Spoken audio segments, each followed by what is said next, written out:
اللہ سبحانہ و تعالیٰ نے کہا کہ تم جس عذاب کے تعلق سے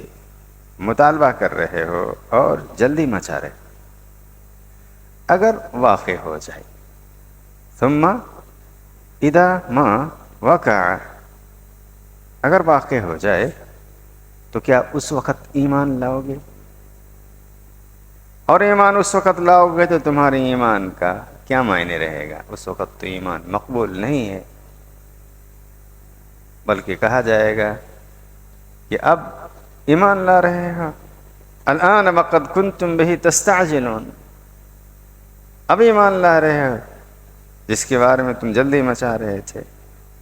یعنی اس وقت تو تم ایمان لا کر بھی ایمان والے نہیں رہو گے، تو اس کے لیے جلدی کیوں مچا رہے؟ اس کے بعد اللہ نے کہا کہ یہی نہیں بلکہ تمہارے مرتے ہی، اس وقت کا ایمان تو مقبول ہوگا ہی نہیں، تمہارے مرتے ہی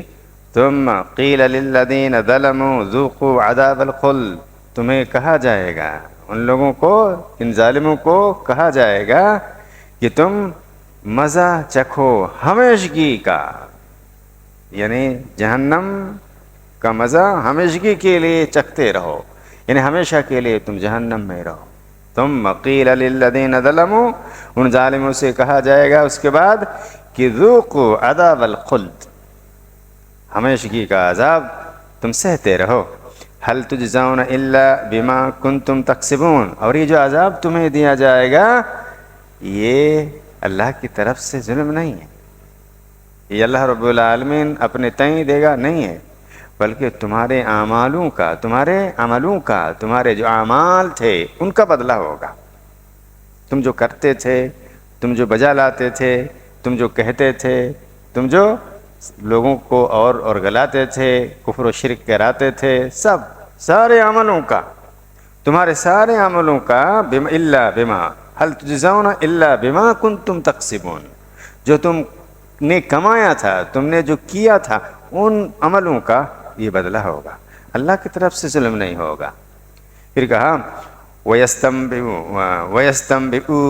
أَحَقٌّ هُوَ قُلْ اِي وَرَبِّي إِنَّهُ لَحَقٌّ، اے نبی صلی اللہ علیہ وسلم، اس عذاب کے بارے میں وہ کہتے ہیں، پوچھتے ہیں آپ سے، خبر طلب کرتے ہیں، دریافت کرتے ہیں، کیا کہتے ہیں؟ احق ہوا، کہ واقعی عذاب ایسا ہوگا؟ یہ کفار مشرکین کی خیالات اور کفار مشرکین کی باتوں کو اللہ نے قرآن میں رکھا ہے، اور جیسے لگتا ہے کہ آج کے دور کی بات رکھا ہے، یقین نہیں ہے کہ ہاں ایسا ہوگا کیا؟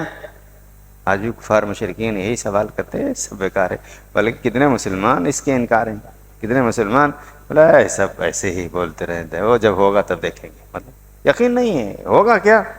ایسا ہوگا کیا؟ یہ کفار مشرکین کہتے تھے وَيَسْتَنبِئُونَكَ أَحَقٌّ هُوَ، اے اللہ کے نبی صلی اللہ علیہ وسلم، آپ سے پوچھ رہے ہیں کیا واقعی وہ حق ہے، عذاب ہونے والا ہے یا عذاب آنے والا ہے؟ قل، کہیے آپ، سنائیے ان کو، ای، یقیناً صحیح ہے، ہاں ایسا ہی ہوگا، وَرَبِّی، میرے رب کی قسم، یہ واو قسمیہ ہے کہ ہاں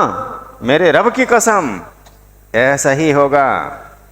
جیسے تمہیں خبر دی جا رہی ہے، جیسے تمہیں بتایا جا رہا ہے، ایسا ہی ہوگا، انہ لحق، ایک دم حق ہے، یہ بات طے شدہ ہے، طے شدہ ہے، کوئی شک نہیں ہے، کوئی ڈاؤٹ نہیں ہے۔ وما انتم بمعجزین، جب اللہ تمہیں عذاب دے گا تم اللہ کو عاجز نہیں کر سکتے، مطلب اپنے عذاب کو ٹال نہیں سکتے، اپنے عذاب کو روک نہیں سکتے، اپنے عذاب کو ہٹا نہیں سکتے، کسی کی مجال نہیں ہوگی کوئی کچھ کہہ لے کہ عذاب کیوں ہو رہا ہے، کم کر دیا جائے، نہ دیا جائے، کچھ نہیں، ذرہ برابر بھی کوئی کچھ نہیں کر سکتا، اس لیے کہ وما انتم بمعجزین، تم کائنات کے سب مل کر اگر ٹالنا چاہو کسی کا عذاب تو نہیں ٹال سکتے، اللہ کو عاجز نہیں کر سکتے۔ تو یہ اللہ سبحانہ و تعالیٰ نے پہلے ہی ساری باتوں کو رکھا، ہم اگر آخرت کے عذاب پر یقین نہیں رکھتے تو اللہ رب العالمین کی آیتیں پڑھ لیجئے، یقین ہو جائے گا۔ اللہ کے نبی صلی اللہ علیہ وسلم سے اعلان کرایا، کہا قل کہہ دیجئے ای بربی،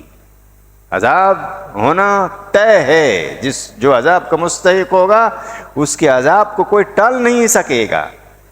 کوئی ہٹا نہیں سکے گا، کوئی کم نہیں کر سکے گا۔ جو اللہ کا فیصلہ ہو جائے گا تو ہو جائے گا، اور جو کفر و شرک میں ہے ہمیشگی کے لیے ہوگا، مدتیں کم کرا دی جائیں گی، کوئی کرا نہیں سکتا، ڈھیل دی جائے گی، کوئی ڈھیل دلا نہیں سکتا۔ اللہ سبحانہ و تعالیٰ کا فیصلہ ہو گیا، اور یہ حق ہے، ہونا ہی ہے۔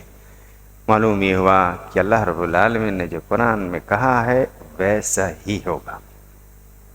یہ اللہ کا وعدہ ہے۔ انہ لا یخلف المیعاد، وہ کبھی بھی جو کہہ دیا ہے وہ کہہ دیا ہے۔ اللہ سبحانہ تعالیٰ کا جو وعدہ ہے وہ وعدہ پورا ہو کے رہے گا، اس لیے ہمیں ڈرنا چاہیے، نیک عملوں کے ساتھ ساتھ اللہ کا ڈر بھی ہونا چاہیے کہ کہیں ایسا نہ ہو کسی غلطی پر سزا دے دے جسے سزا کو کوئی ٹال نہیں سکتا اللہ کے علاوہ، اللہ تعالیٰ ہی ٹال سکتا ہے۔